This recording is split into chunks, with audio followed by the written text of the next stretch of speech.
The glint of his knife caught her attention. Perched high above Vauxhall Gardens, balanced on a tightrope less than 2 inches wide, Lola York witnessed a murder. Captivated by the brutal act and unable to scream, she remained trapped between the surety of her steps and a death fall to the ground below. Usually, her nightly performances suspended her above the cruelties of reality.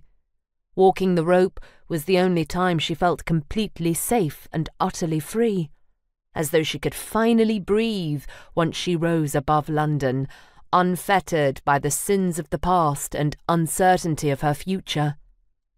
But now, halfway across, poised between 2 wooden stanchions, the unexpected flash of moonlight on metal drew her eyes to the violent scene as it unfolded on a shadowy path beyond the grandstand.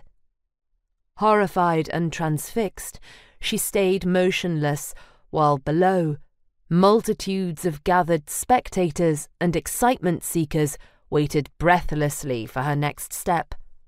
Still, she couldn't move, not while 2 dark figures fought, one with malice, the other in defence. The attacker wore a long black greatcoat and came at the other person in a silent rush that took the victim unaware. There wasn't much else to see. It was over in the length of a few exhales. Someone in the stands yelled an obscenity, impatient with her immobility. She blinked several times in succession and fixed her eyes on the rope, moving forward with rote memory and unerring balance until she reached the other side. An oblivious burst of applause swelled upward into the air around her as she waved numbly to the blurred faces of the crowd. She was a mistress of grace and balance. Nothing was more important than the show.